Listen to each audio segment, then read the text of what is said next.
What's up YouTube, I'm Mike, and today I'm finally back with another video.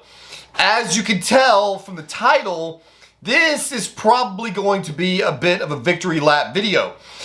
So let's get right into it because I don't want to get off on some tangent. If you have been following my channel for any length of time, you will know that I have been going through hell and high water for the last several months, starting with the infamous mint cycle that basically destroyed my life. The Cliff's Notes version of that is that when I started the mint cycle, my estrogen went through the absolute roof. It completely broke my D game, and it caused me to lose basically 100% of my confidence in myself and my understanding of steroid pharmacology. Up until that point, I felt like I had my body dialed perfectly into the sweet spot. For a protracted period of time leading up to that experiment, I had been running trenbolone, testosterone, masteron in varying doses with 8X and cabergoline to control both my gyno and my incredibly depressive state caused by 19-nor drugs. I made so many videos singing the praises of cabergoline and how absolutely vital it is to the functioning of a 19-nor cycle. I have made countless videos talking about the importance of dialing in your estrogen right into the sweet spot because you will experience a whole host of very, very negative side effects if your estradiol level is too high or too low. I had myself dialed in perfectly where I had absolutely rock solid literal D game. I could count on it 100% of the time with no equivocations. I had absolutely no gyno, no problems of any kind. And before, I'm not going to just blame the mint, because admittedly there is another compound out there that has been wreaking havoc in my life, and that is nandrolone decanoate. Nandrolone is a absolute bitch of a compound to manage, and it carries some of the burden for the misery that I have been experiencing. So definitively, the triple 19 mafia is absolutely nothing you should attempt in life. It was a total estrogen bomb nightmare. When I got myself checked at the height of my mint debacle, my estradiol level, I believe, was 96 in a range of up to like 40 something. It was well over 2 times the top end of the reference range, and that was just the measurable E2. That wasn't even taking into consideration the considerable amount of 17 alpha methyl estradiol produced by the mint. So I pulled the mint out of the cycle, and I expected my estrogen was going to come back down into the normal reference range with my standard 8X protocol, which has always been 3 to 3.5 milligrams maximum of 8X per week at 500 milligrams of testosterone. I have just spent the last couple of hours pouring through all of my old videos, well, not all, most of my old videos, and a lot of my old blood work back from the days when I dialed myself in the first time. The reason that I had so much confidence recommending certain cycles and certain compounds to guys with the proper ancillaries is because I had succeeded in running trenbolone, testosterone, and masteron for protracted periods of time without having any of the really horrible negative side effects that you can get, especially from 19-nor compounds. One of those side effects is a deep, dark, abyssal-like depression, the likes of which is second only to maybe what happened to me under the effects of crystal when I went on massive crystal benders. It can absolutely make you feel like you are living in hell, like you are living in a bad dream that you cannot wake up from. I have had a couple of bouts of this in the past, and that has always, it generally comes when I increase my trenbolone dose and I don't take enough cabergoline to offset what I suspect and now think is proven, which is a rise in prolactin levels. So, to get us to where we are today, I have been completely off testosterone for going on 3 weeks now, and my estrogen levels had crashed to the point where all of my gyno was gone. All of, and basically all symptoms of functional estrogen were gone. I started being very disconnected from my wife. I started experiencing a tremendous amount of lethargy and just sort of anhedonia. I was having a really hard time really functioning, and this started a couple of weeks ago when I started making the videos saying that I had decided to reintroduce estradiol valerate into the mix to try to bring myself back into the physiological range of estradiol. Now, it is very important for the going forward of this video to make something abundantly clear. During the entire time that I had sky-high estrogen, I had crashed prolactin. Because when I got on the mint, I misread the symptoms of high estrogen as being high prolactin. And so I went from taking 3/4 of a milligram of cabergoline per week to taking 1.5 milligrams of cabergoline per week, which knocked my prolactin out. It was zero, it was gone. Which of course only served to exacerbate the problems I was having with the high estrogen. And that's when I had the total meltdown, started saying I wasn't going to do any more coaching. I couldn't successfully read my body anymore. Everything that I thought I knew about the steroid game had suddenly become untrue. Or so I thought. So I kept saying, as things kept improving, that I was willing to consider that cabergoline was not necessary as long as I did not have the return to extreme abysmal depression and dark sense of foreboding and loathing. I did not experience any of that negative psychiatric state the entire time that my estrogen was high and my prolactin was crashed into the toilet. Again, if you've been following me, then you'll know that I have had multiple labs pulled over the course of the last couple of months, and my prolactin level has slowly risen from 0 to 0.3, then it was like 0.7, 1.3. The last time I checked, it was just south of the reference range, which is 2 nanograms per milliliter.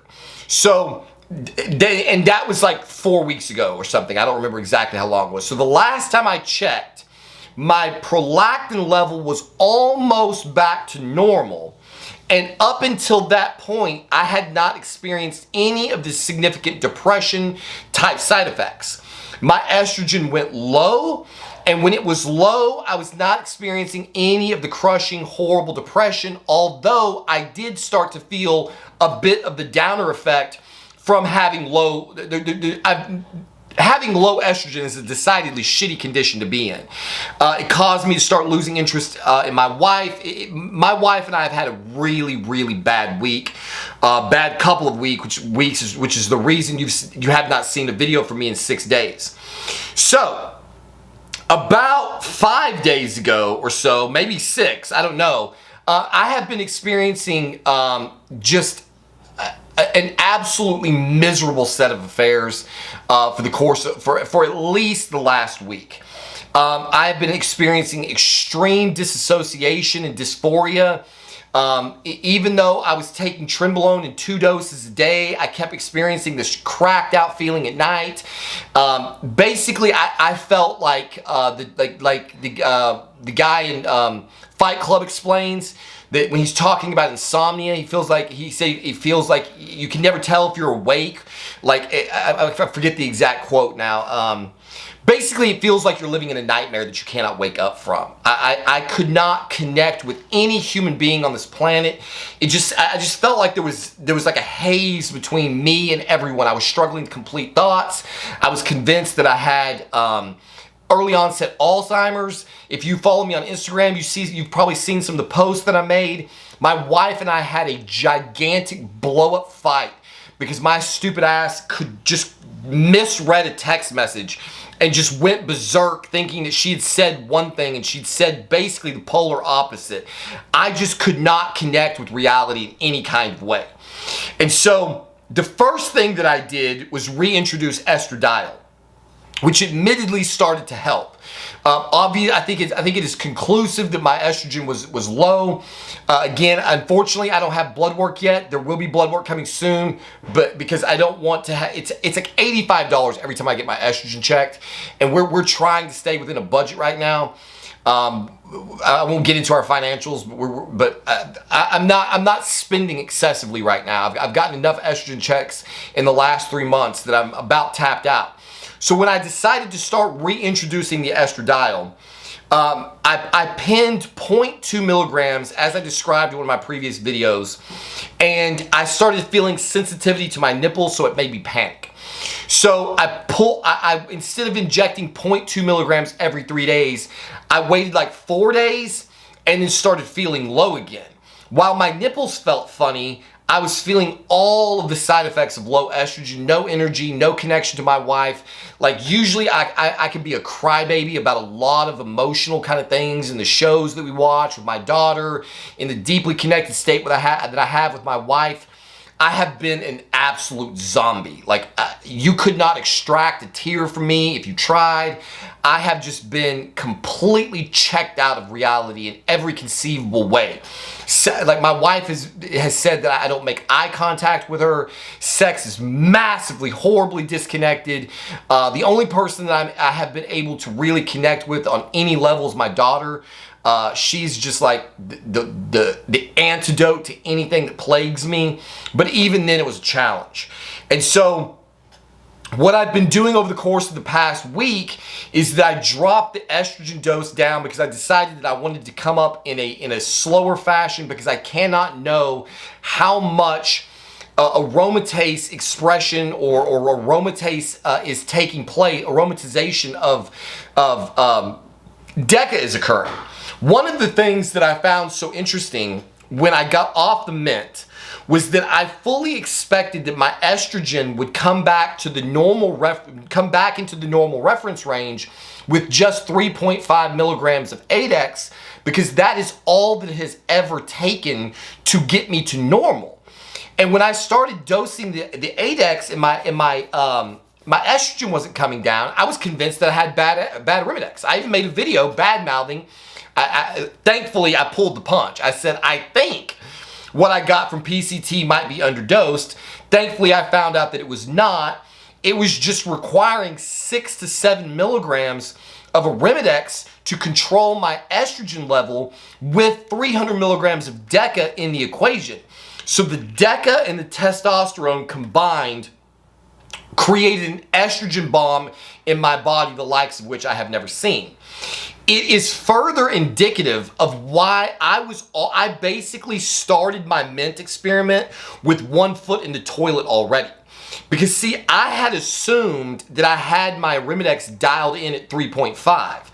Thank God nandrolone is a slow-acting ester, because I had been on 200 milligrams of nandrolone per week for 15 weeks before I started the mint, and I was not having any side effects. I had not detected that my estrogen level had begun to rise from the nandrolone alone. I suspected that it happened slowly, and the fact that I was taking a considerable amount of cabergoline along with masteron may have served to offset some of the estrogenic type side effects.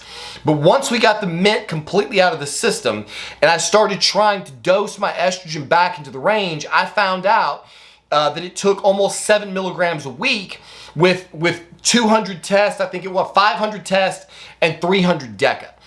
So I started pulling the test slowly out of my system, which is what led eventually to this no test cycle. I decided that I was tired of playing the estrogen game. I did not want to give up my nandrolone, and so I decided to experiment by taking all of the testosterone out of my system.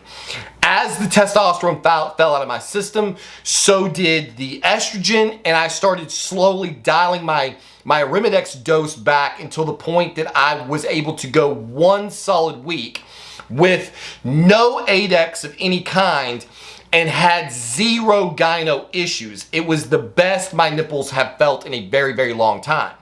So I had crashed Prolactin, and crashed estrogen, I suspect, or at least low end of normal estrogen. And I was feeling good for a very short period of time. D game was completely and totally dialed in. I felt impenetrable in the bedroom. I was getting my confidence back. Everything was as good as could possibly be. Until it wasn't. I knew that we were going to be coming up on a situation where, in all likelihood, my estrogen was going to crash. That was what I suspected was going to happen. And I suspected that when it happened, I would be able to pull up quickly with estradiol valerate. So far, that experiment has been going phenomenally well.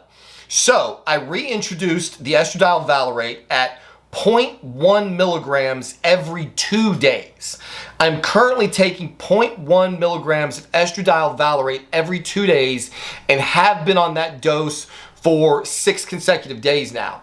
So let me get my little chart over here and plug in estradiol valerate at 0.1 milligrams, repeating every 2 days.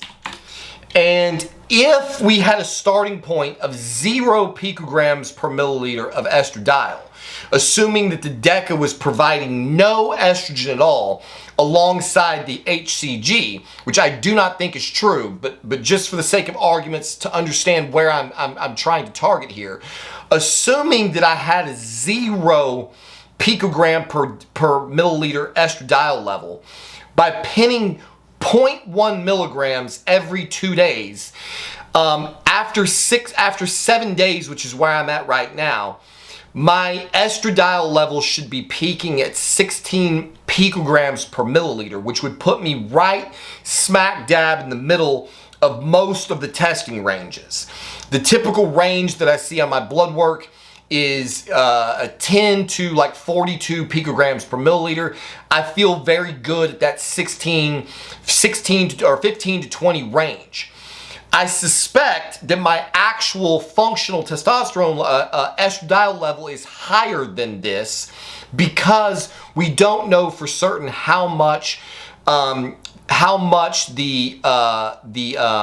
nandrolone is aromatizing. I decided to err on the side of going a little bit high rather than going low because I was feeling so horrifically bad on the low estrogen, and borderline high estrogen is very, very tolerable. So I decided to assume that maybe the nandrolone by itself was producing 10 maybe picograms per milliliter, because the whole reason that I started the estradiol valerate is because I was having all of the side effects of low estrogen. So we can safely assume, or I suspect, that based on the fact that I had all of the signs of low estrogen on nandrolone and HCG alone, that whatever that number was, it was either at the extremely low end of normal or below normal. So I'm guessing that I had somewhere between 5 and 10 picograms per milliliter of estradiol in my system when I decided to administer the estradiol valerate. So if we have a starting point of 5 picograms per milliliter and we add up to, this will peak in serum concentration at about 19 picograms per milliliter. So if I had 0 estrogen and I stayed on 0.1 milligrams of estradiol valerate long term, I should maintain anywhere between 19 and 17 picograms per milliliter per day. So a very flat amount of estradiol is what I'm looking at. I'm looking for the flattest curve that I can get with 0 estrogen. With 0 starting estrogen, with 0 aromatase, this dosage should keep me right flat smooth in the middle of the range. Assuming that we have a little estrogen to start with, worst case scenario, I should still be around 25, maybe 30 something at this level, which would keep me in the normal end of the reference range. So I'm going along making videos reporting about how great this nandrolone, trenbolone, masteron cycle has been going. And then suddenly, out of the blue, here came the dark, crushing, absolutely impenetrable depression. For the past 3 to 4 days, starting somewhere after I quit making videos, which was 6 days ago, I've been experiencing 2 acute symptoms. One is that every evening I just feel cracked out of my mind and amped, like over amped to the max. I go to the gym, I'm very disconnected from every single person in the gym. I don't actually want to leave the house. I've had little to no desire to go to the gym. I don't want to talk to anyone. I don't want to communicate with my wife. I'm not sending her a lot of text messages. I'm not exchanging a bunch of reels. I have just been kind of locked into my own little world, and it has gotten progressively worse over the last 6 days. This continued to progress even though the estrogen was coming up in my system. I had hoped that the continued rise of estrogen would be the thing that would offset whatever this crippling, horrific, terrible depression was. And then my wife mentioned the other day, this is exactly what happens to you when you always figure out that your cabergoline dose is not right. And so I thought about it and I rejected it because I knew that my prolactin level on my tests was below the low end of normal. Now it's very likely that within the last week or so it has come back up into the normal range. So I started to hypothesize that maybe the problem is that I do not function well even with a physiological amount of prolactin in my system. The argument has always been that trenbolone gyno, deca-gyno cannot be caused by prolactin because if you look at blood test results, often men will not have prolactin levels elevated outside the top of the reference range. This has been true of me. I spent the better part of this afternoon researching all of my own blood work, and I'm going to share that with you now. So I'm estimating that right now I am in the low end of normal reference range, somewhere above the 2 nanogram per milliliter level. The last time that I got conclusive prolactin results prior to everything in my life falling apart was way back in 2021. So back in 2021, I had just got through doing a 500 milligram Tren blast. And then I had come off blast and I was starting my first ever Tren cruise. Because of this, I was doing a lot of blood work and I was looking at a lot of different variables. At the end, this was prior to me having ever run cabergoline. This was all the way back in 2021. I had tried treating prolactin symptoms with a drug called, it's for restless legs, starts with an R. Baby! Yes? What was that drug I was on? Ropinirole. I had tried using ropinirole to control prolactin, but it was causing massive nausea. I couldn't take any more than this tiny little amount. And I'd read all these horror stories about cabergoline, and so I never wanted to try it. And I have pictures that you can look at. I was going to post them into this video, and then when I got to looking at my Instagram, I found out there's a much easier way of accomplishing this. I have pictures posted to my Instagram, and in one of my YouTube videos, you can look it up. The video is titled, let me confirm, yeah. The video is titled Test and Trenbolone Cycle Log, Test and Trenbolone Cycle Log, Week 5 Blood Work and Progress video. This video, you can look that up on my channel. You know, in fact, I will link this video at the end of this because it will be the easiest way for you guys to see the proof that I'm talking about. At about the 15, let's see, we're at about 15 and a half minute mark of this video, I post a video of me posing in the gym, and you can see how massively exposed my gyno is. I've been in the middle of a trenbolone cycle, and I have massively inflamed gyno. During the period of time that this video was shot, which is November the 20th of 2021, I went out and got blood work just prior to that to see where all my levels were. So keep in mind, in this video, we have massively apparent gyno. And when I got my blood test results back, my estradiol was at 16, right in the middle of the range. Estradiol on this test is less than or greater to 29 picograms per milliliter. My estradiol level was 16. My prolactin level was perfectly within the normal range at 8.5. The range of prolactin is 2.0 to 18.0 nanograms per milliliter. So for all the talking heads in the community who've been saying, I've looked at all kinds of blood work and guys who are on Trenbolone or Deca do not show elevated levels of prolactin. They're right. They're right.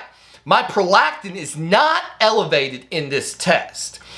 It is in the middle of the range of normal with perfectly normal estradiol, and yet I have massively overblown gyno.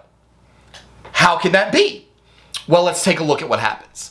I decided at this point to no longer trust anything other than what I had begun to believe was the case, which was that prolactin was causing these problems, because here again, you've got an example where it can't be estradiol. Estradiol is perfectly within the normal range. Prolactin is 8.5, which is normal, but everything that I had read said that the prolactin was causing the problem. So I started dosing cabergoline at 1/4 milligram twice a week. And in March of the following year, so we're at November the 20th, massive gyno, normal prolactin, 8.5, middle of the range, perfectly normal estradiol, massive gyno in November of 2021. By March of 2022, which is 5 months later, I had zero gyno at all. If you look at the pictures that are taken in the videos following up after that, or if you go back to March of 2022 on my Instagram, you will see that all of the visible gyno is gone, and I got blood work to follow that up. Before we get to that, it's worth mentioning that if you look at my channel history from November until March, I ran 2 different experiments trying to cope with trend depression. I made a video titled talking about oxytocin being used to cope with trend depression. I was battling the trend depression at the same time I was battling the prolactin-induced gynecomastia. That is what it is. It is definitively proven in my pictures and in my blood work. I can't say, I don't know why it's happening, but what I'm going to show you is proof positive of what I've been saying all along, which is that lowering your prolactin level will prevent or reduce the gyno, and it will bring you out of the horribly negative, terrible, depressed state that Trenbolone is known to cause. So in March 17th of 2022, I returned to the lab and got my blood work checked again. My estradiol was still in the middle of the range at 20. My progesterone was in the middle of the range at 0.6. And my prolactin was 2.8, very bottom end of the reference range. I have 2 other tests where I had gyno at 6.9 nanograms per milliliter of prolactin. I had massive gyno at 8.5 nanograms per milliliter of prolactin. And when I knocked my prolactin down to the bottom end of the reference range, the depression and the gyno symptoms disappeared. So what you can see is that yet again in the bodybuilding world, reference ranges are really not good for anything. All of us who go on steroids, we know that our testosterone levels are going to be outside of the reference range. We know that these reference ranges don't really apply to us. They only apply to normal people. What is normal to have in your body? And one of the things that consistently gets missed is that my objective in life is not to be normal. Depression, disconnection with your family and friends, problems in the bedroom, these things are all normal occurrences. I freak out every single time I am not operating at tip-top condition 24 hours a day, 365 days a year. I don't want to be normal. I don't want fluctuating D game. I don't want fluctuating mood. I don't want to sometimes be depressed or sometimes be sad or sometimes be this. I am trying to turn myself into a human robot whereby I can control every single thing that my body is experiencing, just like turning a knob. That's what I have been trying to accomplish. And so while it may be technically true that my prolactin was never outside of the top end of the range, my estradiol was normal. And as I lowered my prolactin to the bottom end of the reference range or below, the gyno went away and the depression and doom and gloom and misery all also subsided, which puts us back to square one where I was at the start of this video when I explained that when everything went wrong, I was perfectly dialed in with estrogen in the normal range and a fluctuating dose of prolactin that I would turn up or down depending upon how puffy my nipples looked or how much of a depressed state I had. When I was just on 50 milligrams of tren per week, I was only taking like a quarter milligram of cabergoline. When I jumped it up to like 100 milligrams of tren per week, coincidentally, I was needing about a half of a milligram of cabergoline. When I added Deca at 200 milligrams to the mix, suddenly I felt the need to run about 3/4 of a milligram of cabergoline. As the 19 NOR compounds increased, the side effects increased and then were rectified by an ever-increasing amount of cabergoline.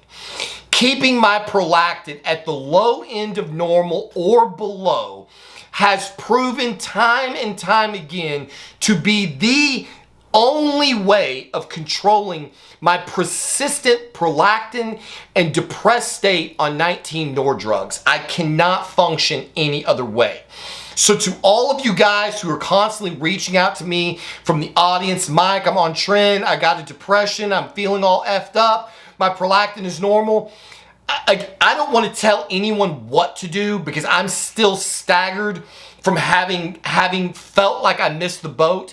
But in my body, it is now definitively proven that taking cabergoline will rectify the symptoms. So what I decided to do yesterday morning when I was in the pit of absolute fucking despair, I talked to my wife about it again, and I said, you know what? We haven't had any problems the entire time that my prolactin has been crashed. My prolactin has been substantially lower than it is now.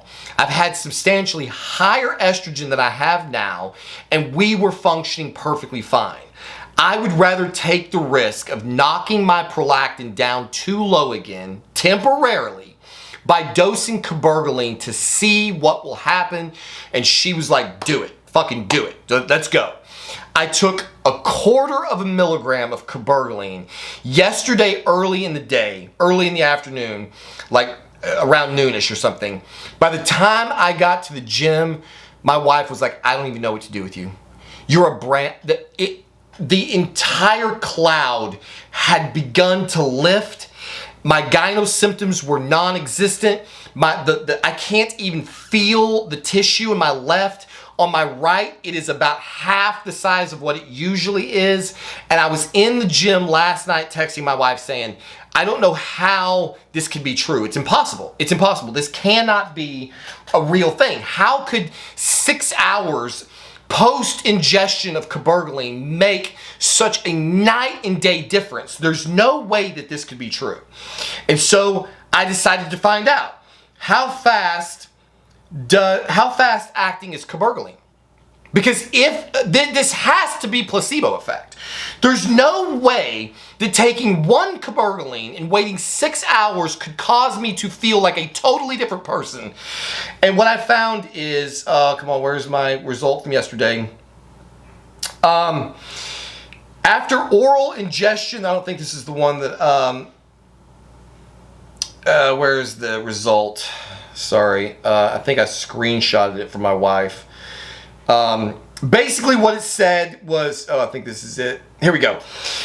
In 12 healthy volunteers, 0.5, 1 milligram, and 1.5 milligram doses resulted in complete prolactin inhibition with a maximum effect within 3 hours in 92% to 100% of the subjects at the 1 and 1.5 milligram doses. Now remember, I wasn't trying to knock it out. I was just trying to gently lower it to see if it would offset the depression and the miserable experiences that I was having. 50% of subjects within 3 hours complete inhibition within 3 hours on the 1 and 1.5 milligram doses, and only 50% of subjects who had a 0.5 milligram dose had complete inhibition of prolactin within the 3 hour period. So what we have is there's clinical data to back up what I assumed had to be placebo effect. But what I kept telling my wife is, how could placebo effect could account for me suddenly feeling better? It is a dopamine agonist after all. And that's what I was telling her. It's a dopamine agonist. Maybe the reason that I feel so much better is just because there's a little bit extra dopamine in my system. But that doesn't explain why my nipples suddenly feel totally fucking different. The reality is that that cabergoline is a very fast-acting drug, and it lowers prolactin very, very quickly. The thing that has been so remarkable over the last 24 hours is I told my wife last night, I feel like I just woke up from a fucking nightmare. Like the entire week before that, I was just like a shadow of a man. I didn't want to make YouTube videos. I wasn't playing, like I've been playing Elden Ring for some period of time. I'm at the very end of the game. I totally lost interest in Elden Ring. I was spending a lot of time just laying in bed. My wife kept saying, what do you want to do? I don't care. What do you want for dinner? Whatever. I absolutely was just like a non-existent human being. I couldn't connect with her. I couldn't connect with the kids. I would just death scroll news. I didn't feel good about anything. I had 2 massive victories at work that I barely even felt. I was just absolutely not a human being, and I am abundantly confident that that is a combination of low estrogen and whatever this circumstance is with prolactin that seems to cause all of these problems. It is very possible that what we're dealing with here is an estrogen to prolactin ratio. It is possible that while prolactin could be in the normal end of the range at 6.9 or 8.5, if I have low estrogen and prolactin at the normal end of, or if I have normal estrogen and prolactin in the middle of the range while on 19 NOR drugs, I feel like absolute death, zombie, just completely non-existent in the world. When I bring the prolactin level down in the presence of normal estradiol, I feel light years better, and this has now happened. This is, I think, the 4th time that this has occurred. So again, I cannot back this up yet with conclusive data. So I'm gonna wait. I think I have to look at my log again. I think 2 more injections of the estradiol should flatline that dose. When that dose flatlines, then I will go get an E2 test at a minimum to make sure that I'm not high and that that's not the cause of any of these factors. Anything's possible. If history's been any indicator, anything is possible. So expect in the next week to see blood test results to know where my estradiol is on 300 milligrams of nandrolone, 0 milligrams of test. The other thing that I also did is I lowered my trenbolone dose. I cut it in half. So I've been injecting 10 milligrams of tren twice a day. I cut that to 5 milligrams twice a day yesterday. That, while it did not have any effect on the my depression, it did reduce that cracked out, overamped feeling. So I'm trying to get back down to some kind of a baseline cruise that I was at prior to the mint experiment, where everything was dialed in perfectly well. When I was happiest, I was on 500 milligrams of test, like 80 milligrams of trenbolone, and I think 200 or 300 milligrams of Masteron. That was where I was perfectly dialed in, really feeling life. Then I added Deca, then I added mint, and everything went completely bonkers. So what I'm trying to do is get my E2 to flatline at some dose that I can perfectly control with estradiol, leave the Deca in the mix, leave the Tren in the mix, and see if we can't get back to good again, where I have no gyno, perfectly functional D game, I'm not living in the pits of hell and despair, and am otherwise able to function as a normal human being. That's the crazy goal. Maybe that's asking too much. I don't know. I told my wife, from looking at some of this data, you could make the conclusion that my D game has functioned the best alongside the depression, and that when you get rid of the depression, there is a reduction in D game quality, not to like non-functional, but that could again be that prolactin to estrogen balance. And given the fact that I have so many things coming and going for my cycles, it's really hard to point the finger at any one thing. Again, I've done it again. I'm upping estrogen, I'm adding cabergoline, and I've lowered my trenbolone dose. So again, clearly the water is muddy.